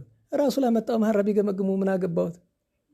ሁለተኛ ነገር የጎንደር ሰው ምቀኛ ነው የሚሉ ከጎንደር ሰው ከ1 ሚሊዮን ከሚደርሰው ሰው እንደ 1000 ሰው ያውቃሉ? ነውር አይደለ? ሁለተኛ የአዲስ አበባ ሰው ጥሩ ነው የሚሉ እንዲህ አባይን ተሻግረው አይተውት አያውቁ። የት አውቀውት የአዲስ አበባን ሰው እንደ ሄደን ያየነው እሺ እንበል። አዲስ አበባ ሰው ምን አይነት ሰው ነው ካላችሁ እኩሉ ደግ፣ እኩሉ ሌባ አይደል? እኩሉ በሰው ነገር የማይገባ፣ እኩሉ ነውረኛ። ብዙ አይነት እኮ ነው። ግን ሳንቲም ለመስጠት ግን የገንዘብ ለመስጠት ይሻላሉ። ዝም ብሎ ፍስ እያደረጉ መስጠት አዲስ አበባ እንደ ልብ ነው። በነገራችሁ ላይ ሀብታሙ በተለይ 500 ሺህ ብር ሰጥቻለሁ ይላል። ለዚህ የኛ ሀገር 500 ሺህ ብር እኮ በአመቱ ላይ አይገኝም። ጭንቅ ነው። እና ገንዘቢቱ ሳለች እንዴት ዋላችሁ? ወደ ጉዳያችን እንመለስ። የቅዱስ ባስልዮስን ነገር እናነሳ እና ያባህሩኝ ነገር ስቦን ነው። ቅዱስ ባስልዮስ በቤተሰቡ ታሪክ ውስጥ አስደናቂ ነገር አለ። ለምሳሌ አያታቸው አለች። አያታቸው በዲዮቅልጥያኖስ ዘመን ሰማዕትነት ተቀብላለች። እናትና አባቱ ቅዱሳን ናቸው። ወንድሞቹ ቅዱሳን ናቸው። እንዲያ ያለ ተምሮ አድጎ ትምህርቱ የቅዱስ ባስልዮስ 2 ነው። 1 የቤተ ክርስቲያን ትምህርት፣ 2 የግሪክ ፍልስፍናን እስከ ጫፉ ተምሮታል። በጣም እነ ቅዱስ ዮሐንስ አፈወርቅ ወደ ፍልስፍና የሄዱበት ምክንያት አንዱ እሱ ነው ይባላል። እነ ቅዱስ ባስልዮስ አስቀድመው ያን ፍልስፍና ተምረው ተራቀቁበትና ናቁት። እንደ ጥራጊ ያዩት። እዳው ይላል መጽሐፍ፣ እንደ ጥራጊ ያዩት። ማንም ሰው ሊከራከር ይመጣ ልኩን ይነግሩት ነበረ። እነ ቅዱስ ባስልዮስና እነ ቅዱስ ጎርጎርዮስ ወንድሙ ነባቤ መለኮት ጎርጎርዮስን ጨምሮና እንዲህ ያደረገ ሲኖር ቆይቶ ወደ ምን ይመጣል? ወደ ግብፅ መጥቶ ማንን ያገኛል? ናባ እንጦንስ፣ ናባ ጳኩሚስ፣ ናባ መቃርስ። ዛን ጊዜ ናባ መቃርስ ገና ምናኔ እየጀመሩ ነው የነበረ። አገኛቸው። በተለይ አባ እንጦንስን አገኘ። አንድ እውነት እንድታውቁ ያስፈልጋል። ቅዱስ ባስልዮስ ማለት የምስራቁ ዓለም መነኮሳት ሁሉ አባታቸው ቅዱስ ባስልዮስ ነው። ምንኩስናን ለምስራቁ ዓለም ያስተዋወቀ፣ የምንኩስና ስርዓትን ለምስራቁ ዓለም ስርዓትን የሰራላቸው በሕይወቱ በቅድስናው ኑሮ ቅዱስ ባስልዮስ ነው። ይህንን ማወቅ ያስፈልጋል። ቅዱስ ባስልዮስ በቅስናም እያለው ይሆን ጵጵስና ከተቀበለ በኋላ ትልልቅ የሚባሉ ስራዎቹን ልንገራችሁ። ታምራቱን ጊዜ ካለ እናነሳለን። እንዴት ዋላችሁ? ትልቁ ስራው ፍቅረ እግዚአብሔርን ለማግኘት፣ እመቤታችንን ለማግኘት በፍጹም ገድል የተጠመደና አካሉን ቀጥቶ ገዝቶ ገርቶ የሚኖር ነበር። 1 ለራሱ ማለት ነው። 2 በዚያ ዘመን አርዮሳውያን ከ3 ምዕት ጉባኤ ይቆጠር የለሱ በጣም ገነው ነበርና ተከራክሮ ምላሽ በማሳጣት እንዲያውም በዘመነ ሰማዕታት የነበረች እሱ የዘጋት ቤተክርስቲያን ነበረችና ያለሱ ጸሎት የማትከፈት አርዮሳውያን በጉልበት ወስደዋት ነበረ። በኋላ በምን ትከፈት? ምንም ቢያረጉባት በጥይት በምን መቁረጫ አላል ነው ቀድሞ የሚቆርጡበት ይሄ እያጋሉ የሚያረውሩት ነገር ምንም ነገር የምትከፈት መቼ ነው? እሱ መጥቶ ሲያማትብባት ብቻ ናቸው ቤተክርስቲያን። አርዮሳውያን ጋር ታግሎ በዚያ ዘመን ሃይማኖት የቀና እነ ቅዱስ አትናቴዎስና እነ ቅዱስ ባስልዮስ ባደረጉት ትግል ነው 3 ምዕት ካለፉ በኋላ በተለይ የሚገርማችሁ ነገር ቅዱስ ባስልዮስ በቂሳሪያ ሊቀ ጳጳሳት ሆኖ እንደተሾመ ከተማዋን አያት። እንዴት ዋላችሁ? ከተማዋን አያት። 3 ችግር አየ። አንደኛ ድሆቿ ብዙ ናቸው። ይሄ ደግሞ በመብልና በገንዘብ ምክንያት የሚወስዷቸውን መናፍቃን እንዲመቻቸው አደረገ። 2 ምን ተመለከተ? ከተማዋ በሴተኛ ዳሪዎች ተሞልታ ነበረ። 3 ድውያን በተለይ ወረርሽኝ ያመማቸው ሰዎች ወድቀው ያያቸው ነበረ። ለ3ቱ መፍትሄ አዘጋጀ። በነገራቸው ለህይወቱን በሙሉ ሲታገል ይኖር ይህንን ነው። አንዱ የመጀመሪያው ለጊዜው ድሆች ሴተኛ ዳሪዎች የሚመገቡበት ስፍራ አዘጋጀ። ከምዕመናን እየሰበሰበ እዚያ እንዲዘጋጅ ያደርጋል። እየመጡ ይመገባል። ሰው የዕለት ጉርስ ካገኘ አንድ ተስፋ ነው። እሱ ብቻ አይበቃም፣ ያስተምራቸው ነበር ከዚህ ህይወት እንዲወጡ። ለህሙማን ግን ምን አደረገ? 2 ነገር ሰራላቸው። አንደኛ ማገገሚያ የሚተኙበት ቤት፣ 2 የሚያክሟቸው ሰዎች አዘጋጅ። ታውቃላችሁ በዓለም ታሪክ የመጀመሪያው ቤተ ክርስቲያን የሰራቸው ሆስፒታል እሱ ነው፣ ቅዱስ ባስልዮስ ነው። ድሆችን ይመግባል፣ ከጎዳና ያወጡትን ይመክራል፣ ይገስጻል፣ ህሙማንን ይንከባከባል። ከዚህ ሁሉ ጋር ድንቅ ድንቅ ተአምራትን ያደርግ ነበረ። ከተአምራቱ ጥቂት መጥቀስ ይገባል አይደል? በተለይ ከቅዱስ ኤፍሬም ጋር ያለውን እንዴት ዋላችሁ? ቅዱስ ኤፍሬም ሶርያዊ ከጉባኤ ሰለስቱ ምዕት ቆይቶ ሲመለስ ከቅዱስ ያዕቆብ ዘንጽቤን ጋር ሆኖ ራእይ ያያል። እንዴት ያለ የብርሃን ምሰሶ ከምድር እስከ ሰማይ ተዘርግቶ አየ። አረ ህልሙን የገለጥክ አምላኬ ትርጓሜውን ግለጥልኝ ብሎ አለ። ያየው ምሰሶ ባስልዮስ ነው፣ ቅዱስ ባስልዮስ ነው አለው። ሰው ፍጡር ከዚህ ማዕረግ ይደርሳል እንዴት እመቤታችን በቀር ብሎ ተገርሞ መምህሩን አድርሶ ቅዱስ ያዕቆብን አባቴ መረቀኝ ልሄድ ነኝ አለ። ወዴት ትሄዳለህ አለው። ቂሳሪያ። ምን ልታረግ? ወደ ታላቁ ባስልዮስ አለው። በልሂድ ጥሩ ነው ብሎ መርቆ ሸኘው። ሄዶ በቂሳሪያ ዛሬ ቱርክ ውስጥ ነው ያለችው ደርሶ ልክ ቤተ እግዚአብሔር ሲገባ ቅዱስ ባስልዮስ ቅዳሴ ፈጽሞ ሲወጣ አየው። የወርቅ ካባ ላንቃ፣ የወርቅ መታጠቂያ፣ የወርቅ አክሊል፣ የወርቅ መነሳንስ፣ የወርቅ አትሮንስ እና የወርቅ ወንጌል ዘርግቶ ሲያስተምር አየው። ወታዘቦ ልቡ ለኤፍሬም ከመ ባስልዮስ ሥጋዊ ቦቱ ይላል። እንዲህ ከዚህ ማዕረግ ቅድስና የደረሰ ሰው እንዴት እንደዚህ ወርቅ ወዳጅ ይሆናል? ነው ለመንፈስ ቅዱስ ሁለት ግብር አለው። ሁለት ግብር አለው ምን ማለት ነው? እንዲህ ካደረጋችሁ እንዲህ ትደርሳላችሁ ባለው ሳይሄዱ በቃ ተደረሱ ነው እንደዚህ የሚያሰኝ። ግን ለመንፈስ ቅዱስ አንድ ነው ግብሩ። ኋላ ይህንን ማን አወቀ? ቅዱስ ባስልዮስ። መንፈስ ቅዱስ እንደላከው ስላወቀ ይገልጥለታል። መጀመሪያ ሲያስተምር ከአንደበቱ ነጸብራቀ እሳት እየወጣ ምዕመናንን ሲዋሃዳቸው፣ አጋንንትን ሲያሳድዳቸው ያል። ይኸውም አባቶቻችን ምን አሉ? ምስጢሩ ትምህርቱ ትርጓሜው ነው። ሁለተኛ ተዋሃሰያን ወደ እሱ ሲቀርቡ ከከዊነ ሰዓት ማዕረግ ደርሷልና እየተኮማተሩ እያረሩ ይወድቁ ነበረ። ፍጹምነቱን ያጠይቃል። ሶስተኛ ከሰማይ መንፈስ ቅዱስ በአምሳለ ርግብ ወርዶ ሲያርፍበት አየ።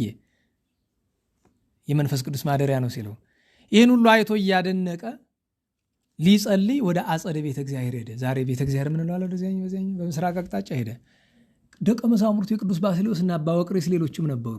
ጠራና ሄዳችሁ እዚያ ቆሞ የሚጸልየውን ጠርታችሁ አምጡልኝ አላቸው። ማን እንበለው ብሎ አሉ። ኤፍሬም ሶርያዊ ወለባሃዊ በሉት። ሶርያዊነት ሀገሩ ነው፣ ለባሃዊነት ግብሩ ነው፣ ስራው ነው። ሄደው ኤፍሬም ሶርያዊ አሉት። ደንግጦ ዞር አለ። እንግዲህ ከሌላ ሀገር ነው ያለ። ኤፍሬም ለባሃዊ አሉት። ማን ነው ደግሞ እንደሱ ያላችሁ አለ። መምህራችን ባስልዮስ እንዲበሉት ብሎና ስሜን አያውቅ አገሬን አይጠይቅ እንዲህ አድርጎ ስሜን ከናገሬ አመሌን ከነግብሬ አስተባብሮ እንዴት ጠራኝ ብሎ እያደነቀ ሄደ። ሂዶ ሰገደለት፣ ባረከው። ቁጭ ብሎ ሲጨዋወቱ የኤፍሬም ቋንቋው ሶሪያ ነው፣ ሱርስት ነው፣ ሶሪያዊ ስለሆነ። የቅዱስ ባስልዮስ ጽር ነው፣ ዮናኒ ነው፣ ግሪካዊ ስለሆነ እና ቅዱስ ባስልዮስ ፍጹም ስለሆነ በምንም ቋንቋ ቢያናገሩት ይሰማል። እንኳን የሰው የመላእክት ቋንቋ ይሰማል። እየሰማው ግን አስተርጓሚውን ምን አለ ይለዋል እንደማይሰማ። ኋላ ቅዱስ ኤፍሬም ገባው ነገሩ። አባቴ አለው። አቤት። ቋንቋ ይገለጽለት ብለህ ጸልይልኝ አለው። አይ እሺ አንተም ጸልይልኝ ለምን እንዲገለጽልኝ አለ። ቆመው ጸለዩ እና ለቅዱስ ኤፍሬም ቋንቋ ተገለጠለትና ተጫዋቱ አድረው በጠዋቱ ባርካ አሰናብተኝ አለው። አይ እኔ ልጅ መች ልትሄድ መጥተሃል? ልትኖር ነው እንጂ ብሎ ዲቁና ሹሞ አስቀምጦ ብዙ ካስተማረው በኋላ ቅስና ሹሞ ተክሪት በምትባል ሀገር ኤጲስቆጶስነት እንዲሾም አድርጎታል። አንድ ሁለተኛ የዚያ ሴት ነገር በየዓመቱ የምነግራችሁ በጣም እንግዲህ ይቅርታ አድርጉልኝ፣ እንደሌላው እንደ ኮርሱ ቀን መሆኔ ነው። ችግር ነው። ደህና ዋላችሁ። ያስፈልጋል እኮ አንዳንድ ጊዜ አይደል? እና ሰዓቱ ደህና ነው አይደል? ቁጭ እያለ እየተነሳ አስተማሪ እንዳልበት ነው። ጥሩ እጅግ አድርጋለሁ። የሀብታም ወንበር ነው። ከገመዱም እኮ የሀብታም ሄደሃለሁ። እንዴት ዋላችሁ? ያቺ ሴት ታስገርመኛለች። ሀብታም ናት በጣም እና ደግሞ የከበረ ሰው የወይዘሮ ዘር ይባላል። ጥንት ዘመን የመሳፍንት ነው የሚባለው። ሴቶች የወይዘሮ ዘር ይባላሉ። ዛሬ ነው ያስገርመኛል። ወይዘሮ ወይዘሪት ስትባሉ ምንም ስሜት አይሰጣችሁም አይደለም? ቀድሞ እኮ የነገስታት ልጆች ናቸው ወይዘሪት ወይዘሮ የሚባሉ። አቶ የሚባሉም አቶ እኮ ስልጣን ነው። አቶና ወይዘሮ ዛሬ ዝም ብሎ ሰው ሁሉ ሰው አቶ ነው አይደል? አይደለም። አቤቶ እኮ ነው ተንሸራቶ ወደ አቶ የመጣው ግን እና ያቺ የተከበረች ሰው በምድራዊ ነገሯ ኃጢአቷ ስለበዛባት ምን ታደርገው ነበር? እንዳይጠፋባት ጽፈው ነበር። ጽፋ ስንክሳር ያክል ሲሆንባት ወደ ቄስ ብትሄድ የማያዋጣ ሆነ። አይ ወደ ቅዱስ ባስልዮስ ነው የሚሄድ። ላይ ሄዳ እግሩ ወድቃ ሰግዳ ልጄ ሆይ ምን ሆንሽ አላት። ፊቷ አቀረበችው። አባቴ ይሄ የምታየው አትግለጠው፣ እንደዚያው እንዳለ የው የሁሉ ኃጢአቴ ነው ሞልቷል። እናሳ ይሰረይልሽ በለኝ ታድገ ለኪ ኃጢአትኪ በለኝ እንደ ወንጌል ቃል ጌታችን እንደዛ አይደል የሚል አለች። አይ እኔ ልጅ እንደ እምነትሽ ይሆንልሽ ታድገ ለኪ ኃጢአትኪ ኃጢአትሽ ተሰርዮልሻል ብሎ አላት። ግልጽ ብታደርገው ቀለሞቹ እንደሚፈስ እንደሚንጠበጠብ ነገር ወድቀው ጠፉ። ብታየው ብራናው ነጭ ሆኗል። እንደ አጋጣሚ መሀል ላይ ግልጥ ብታደርገው አንዲት ገጽ ላይ ግን አንዲት ኃጢአት አለች። ዘእጽብት ለገቢር ይላል ሊሰሯትም ለነጊርም ይላል ሊያወሯትም ብትጨንቅ አንዲት ኃጢአት ተገኘች። አባቴ ሳስባት ጭንቅ የሚለኝ ዋናይቱን ተውክብኝ፣ እችን ደምስስልኝ አለች። አይ እኔ ደካማ ነኝ አልችልም። እችንማ እና ማን ነው የሚችል? ኤፍሬም የሚባል በተክሪት አለልሽ፣ ወደ እሱ ሂጂ፣ እሱ ይደመስልሻል አላት። እንግዲህ መንገዱ ሩቅ ስለሆነ ያው ቀኖና እየሰጣት ነው። በዚያው እግረ መንገዱን ሄደች። ቅዱስ ኤፍሬምን ስታገኘው ይደምሰስልሽ በለኝ አለች። አይ የካህናት አለቃቸው የጳጳሳት አለቃቸው የእግዚአብሔር ወዳጅ ፍጹም ሰው ባስልዮስ ያልደመሰሰው እሱ ነው የሚደመስልሽ። በይተመለሽ ሂጂ፣ ፍጠኝ። ግን እንደ ቀድሞ አታገኘውም። አርፎ ባጎበር አድርገው እየዘመሩ ሊቀብሩ ሲወስዱ ነው የምታገኝ። ሳትጠራጠሪ ከሱ ላይ ጣዩ አላት። ተመልሳ ብትመጣ እንግዲህ ቅዱስ ኤፍሬም እኮ በብቃቱ የተነሳ የነገራት ከስንት ጊዜ በኋላ የሚሆነውን ነው። እሷ ልክ ስትደርስ ቅዱስ ባስልዮስ አርፎ፣ የሚገርማችሁ የረፍቱ ሰሞን ሊያርፍ የነበረ የቅዱስ ባስልዮስ እኮ ረፍቱ የሚሆን የነበረ ጥር 3 ነው። እናውላችሁ ጌታ እንዲያርፍ የፈለገ ጥር 3 ነው። ግን ጥር 3 ጠዋት ላይ ጎረቤት በሀገሩ ያለ ጠንቋይ አለ። ሁሉን ሲያሳምን ሲያስተምር እሱ እምቢ ብሎት ቀረ። እምቢ አለው በቃ። ምክንያቱም ያ ሰይጣንን ስለሚያመልክ ይሻላል። ጠራውና አንተ ጠንቋይ አለው። አቤት እንዲያው ሁሉን ታውቃለህ ይባላል። እኔ አሁን መቼ ነው መሞት አለው። ማታ 12 ሰዓት ነፍስ ትወጣለች አለው። አልሳተም እኮ ትክክል ነው። ለምን ይመስላችኋል? እንዴት ዋላችሁ? ቅዱስ ባስልዮስ ማታ 12 ሰዓት እንደሚያርፍ የእግዚአብሔር መልአክ መጥቶ ሲነግረው ሰይጣን ሰምቷል። ያቺን ይሮ ነግሮታል። ለዚያ ነው የሚያውቀው። ስማ እንጂ አለው። አቤት እንዲያው ሳልሞት ባድር በፈጣሪ በክርስቶስ ታምናለህ አለው። አይደረግም አለው። አይ እንዲያው ከሆነስ አለው። አምናለሁ እንጂ አለ። የቀድሞ ሰው ቃሉን ይጠብቃል። ማታ መጣና አይኑን ቢያዩ የማይሞት አደረ። እንዴት አለው። አይ ይኸውልህ ለአንተ እንዲህ እያደረገ የሚነግር ሰይጣን ኋላ ያጠፋል፣ ይገልሃል፣ ገሃነመ እሳት ይጥላል። ተው ይቅርብህ አለው። ከእግሩ ወድቆ አጥምቀኝ አለው። አጥምቆት 3 ቀን አስተምሮት ከ3 ቀን በኋላ ጥር 6 አረፈ። ያን ቀን ከቀብሩ ከነበሩት መካከል አንደኛው ያ ጠንቋይ ነው፣ ክርስቲያኑ ነው ማለት ነው። እና ያቺ ሴት ስትደርስ እንግዲህ በቂሳሪያ ትልቅ ምሰሶ ወድቆባቸው ትልቅ የፀሐይ ብርሃን ጠፍቶባቸው እያለቀሱ እኩል እየዘመሩ ሊቀብሩት ባጎበር አድርገው ሲወስዱት ምዕራፍ ሲያደርጉ ሲያስቀምጡት በጣም አለቀሰች እና ወስዳ ከክቡር ስጋው ላይ አስቀመጠችው። አባቴ ይደምሰስልሽ በለኝ አለችው። አይኗ እያየ ካህናት ምዕመናን እያዩ ተደምስሶላታል። ይህንን አይቶ ነው ደራሲ ያለ ሰላም እብል በሲ ሀዳፈ ይለዋል። ቀዛፊ ምንድን ነው ስራው? ማይበሉን ሞገዱን ቀዝፎ የተሳፈሩ ሰዎችን ማሻገር ነው አይደለም? አዎ እንደዚያ ነው። ከማይበለ ኃጢአት ከሞገደ ኃጢአት ከማይበለ እልወት ወክህደት ምዕመናንን የሚያሻግር ሲያዳፈ ዘያአምር ምሳሌ አለ። በወንጌል በብሉይ በኦሪት የተጻፉ ምሳሌዎችን የተረዳ ነውና ወስዋሬ ነገር ዘተርፈ ምስጢረ መጻሕፍትን የተረዳ ነው አለ። ስለተ አሐቲ ብእሲት አመ ባስልዮስ ተወክፈ ደምሰሰ በሕይወቱ ዛጣውያ መጽሐፈ ወድረ ሞቱ ሰዓደ ዘተርፈ አይደል ደራሲው። ይሄ ነው።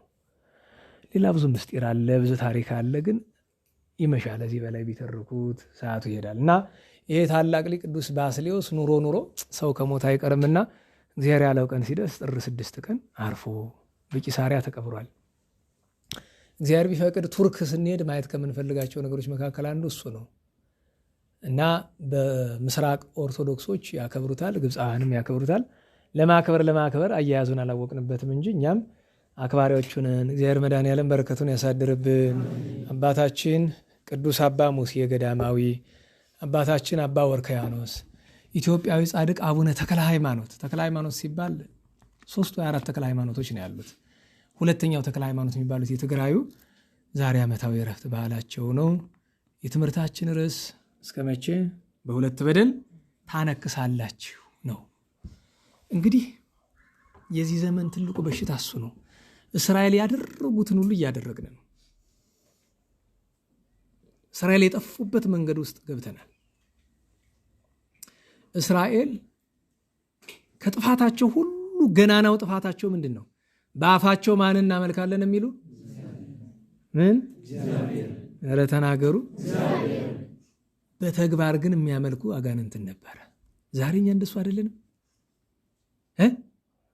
አምልኳችን የሚገልጥ እኮ አፋችን አይደለም፣ ኑሯችን ነው። እንደተጻፈው የሚኖር የምታውቁት አለ? ከላይ እስከታች ከተራው እስከ ሹመኛው አለ? እኔ ያስገርመኛል። አንድ ሰው ጋር እያወራሁኝ ግዱ ነው ቢኖ እዛ ሰው ጋር ማወራ ሲያወራ መብርሃንን ያው እግዚአብሔር ይመስክር እያለ ያወራል።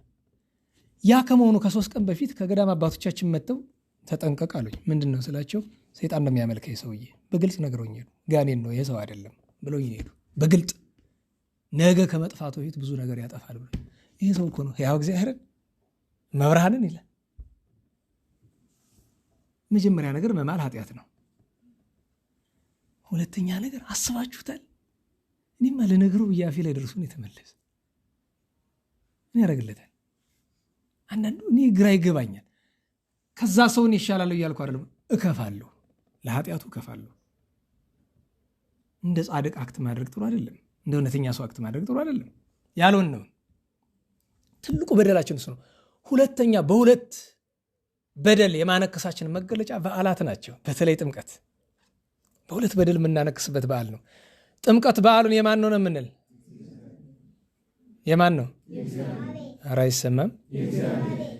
ነገር ግን በዓሉ ላይ የሚደረገው ነገር ለእግዚአብሔር ነው። አብዛኛው ነገር ከታቦቱና ከሊቃውንት መዝሙርና ከጥቂት ሰዎች መዝሙር በቀር ሊቃውንት ወረብና ማህሌትና ከጥቂት ሰዎች መዝሙር በቀር የሚደረገው ነገር በነገራችን ላይ የጥምቀት ቀን ልብስ ምናፈሰፋ ለእግዚአብሔር ነው? ንገሩኝ። በጥምቀት ቀን እየተመለከ ያለ እግዚአብሔር አይደለም። ሁሉም ሰው ባይሆን ደጋግሜ ነግሬያቸዋለሁ። ከበረታው ነገ ከነገ ወዲያም ነግራቸዋለሁ። ምናልባት ምንም አልኩኝ። ግን ጎንደር የቅዱሳን ሀገር፣ ቅዱሳን የሚወዷት ድሮ የነገርኳችሁን ታስታውሳለች። ክርስቶስ ሰምራ ግንቦት 12 ጣና ዳር 7 ቀን ሲቀረው በዓሉ እዚህ ያሉ ቅዱሳን በሙሉ ተጠራርተው ሸሽተው ጣናን የሚገቡ ጥቁር ራስ መጣብን ብለው። ጥቁር ራስነታችን አይደለም ችግሩ። አብዛኛው ሰው ክርስቶስ ሰምራ የሚሄድ ለመዝናናት አይደል? አስባችሁታል? የጥምቀትን በዓል የምንፈልገው ለምንድን ነው? ለመዝናናት። መዝናኛ አጋጣሚ እኮ ነው። እስቲ በሞቴ በሌሊት ተነስታችሁ ትጸልያላችሁ? እስኪ የጥምቀት ቀን ቆርባችሁ የምታውቁ እስቲ አንድ ሰው ካለ የጥምቀት ቀን ቆርቦ የሚያውቅ እንደው መቆረብም ተውት አስቀድሳችሁ ታውቃላችሁ? ማህሌት እንኳን የሚሰማ ሰው አለ? እንዲያው በ7ቱ ምዕራፎች የሚጮኸውን ቀለም እንኳን ታውቁታላችሁ? ሰምታችሁ ታውቃላችሁ? እናንተ እንኳን እንዲያው ሌላውን ተውት። ጥምቀት መጣ፣ ግማሹ ለቢዝነሱ ነው የሚፈልገው ለንግድ፣ ግማሹ ዘመድ ማውጫው ነው፣ ግማሹ መዘነጫው ነው፣ ግማሹ መዝለያ መዝፈኛው መጨፈሪያው ነው። በሁለት በደል ማነከስ ማለት እሱ ነው። ሁለት በደል ደግሞ የሚገርማችሁ ነገር ይብላችሁ። ለምሳሌ ይሄ የጥምቀት ማታ ላይ እዚህ ፒያሳ አካባቢ የሚደረገው ዝላይ አለ አይደለም? እሱን ነገር በአዘቦቱ ቀን ቢደረግ ምን ኃጢአት ይሆን? አንድ ኃጢአት ነው። የጥምቀት ቀን ሲደረግ ሁለት በደል ማለት እሱ ነው። በሁለት በደል ማነከስ እሱ ነው። ክርስቶስ መድኃኒታችን አምላካችን ኢየሱስ ክርስቶስ በሚመለክበት በሚከበርበት ቀን እንዴት ሰው ለአጋንንት መስዋዕት ያቀርባል? ከቤቱ ጥሩ ልብስ ያለብሰው እንዴት አዲስ ልብስ ይገዛል? የአእምሮ በሽተኛ ካልሆነ በቀር እና ጤነኛ አይደለም። እኔ ደጋግሜ ነግሬያቸዋለሁ። ልክ እንደ ክርስቶስ ሰምራ ሁሉ ጎንደር ብዙ ቅዱሳን ከተማዋን ትተዋት ይወጣሉ በዚህ ጊዜ። አጋንንት ይነግሱባታል ከተማዋን። እንደዚህ ብዬ ብናገር እንኳን ሌላ አልኳችሁ የሚቃወሙ የመጀመሪያ ሊቃውንት ናቸው። ለምን? ምክንያቱም ብነግራችሁ ጥሩ አይሆንም። እንዲህ ብዬ ብናገር እንኳን ሌላ ሊቃውንት አይራሩልኝም፣ ክፉ ነው የሚመልሱልኝ። እንዲህ ብዬ ብናገር ግልጹን ልንገራችሁ፣ እቺ ከተማ ክፉ እንዳይደርስባት ከተፈለገ የጥምቀት ዝላይ መቆም አለበት። የጥምቀት ዝላይ የሚቆምበት ብቸኛው መንገድ ደግሞ ጥምቀትን የምህላ በዓል ማድረግ ነው። የሊቃውንቱ ወረብ እንዳለ የእናንተ መዝሙር እንዳለ፣ ግን ጥምቀት ገና ሲጀመርና ተመልሶ ታቦታት ከገቡ በኋላ ምህላ ቢደረስ ጥሩ ነው። ሚሰማ የለም። ይህንን አምና ያ እንዲሆን ተፈልጎ ነበረ። ታስታውሱ እንደሆነ ታቦቱ የገባ ጊዜ እንኳን ምህላ ሊደረግ የረባ ቃል እግዚአብሔርም አልሰማንም። ሌላ ነገር ነው የነበረ ታስታውሱ ከሆነ እና ያሳዝናል። እኔ በእውነቱ ዝም ብል ጥሩ ነው። እንኳን እንደዚህ ሁኜ እኔ በነገራችሁ ለእግዚአብሔር በሚያውቀው የቅዱስ ባስልዮስ የጌታችን የቅዱሳን ነገር ሆኖብኝ ነው እንጂ ቀኑ ሙሉ መቆም አልችልም ነበር። እና እኔ ደልቶኝ አይደለም መለፈልፍ፣ ግን ከተማዋ የሁላችንም ናት፣ ሃይማኖት የሁላችንም ነው። ያሳዝናል። ተያይዘን ለምን እንጠፋለን?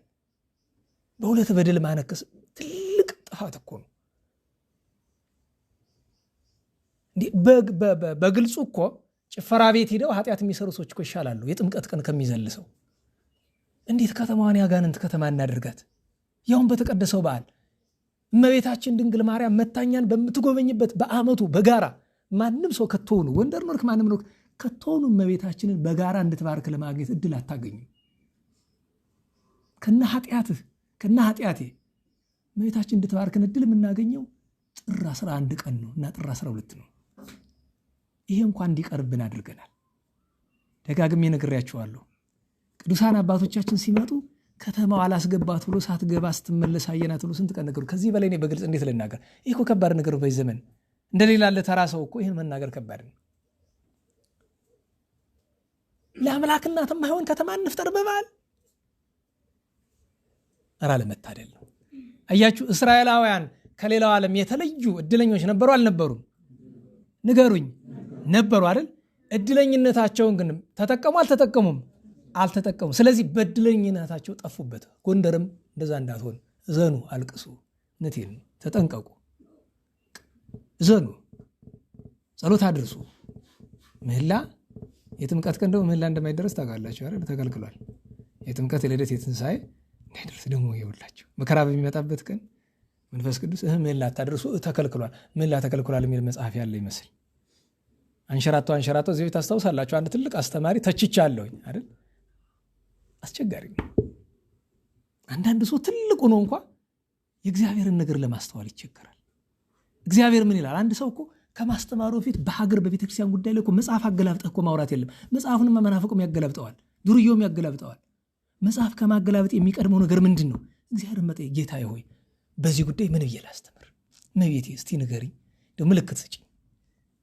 ትልቅ መምህር ከሆነ እንደዚያ ነው የሚያደርግ፣ ምልክት ስጭኝ። እንዲያው መጽሐፉን ስመለከተው እንዲያው ሐዘን አይገባም በዚህ ጊዜ ይላልና በዚህ ምክንያት ምህላው እንዲቆም ብናገርስ የትኛው ነው ፈቃድሽ?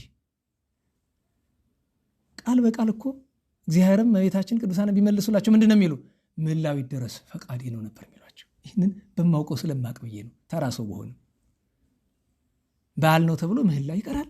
ምህላ መደረስ አለበት የዚያን ቀን እንጂ ለምን ይቀራል? እና መድኃኔ ዓለም ቸሩ አምላክ ከክፋት ከጥፋት ያድነን። በዓል አውደ ዓመት ተከትሎ ከሚመጣ መከራ ሁሉ ያድነን። የእመቤታችን ጣዕመ ፍቅሯ የቅዱሳን ሁሉ በረከታቸው የእግዚአብሔር ቸርነቱ በሁላችን ላይ ይደር። ለምስጋና እንነሳ።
ቸሩ መድኃኔዓለም ፈጣሪያችን በሰላም ያዋለን በሰላም ያሳድረን። እመቤታችን ጣዕመ ፍቅሯን የንጹሐንን በረከት ያሳድርብን። ሀገራችንን፣ ቤተ ክርስቲያንን፣ ከተማችንን፣ ደብራችንን ከመከራ ይጠብቅልን።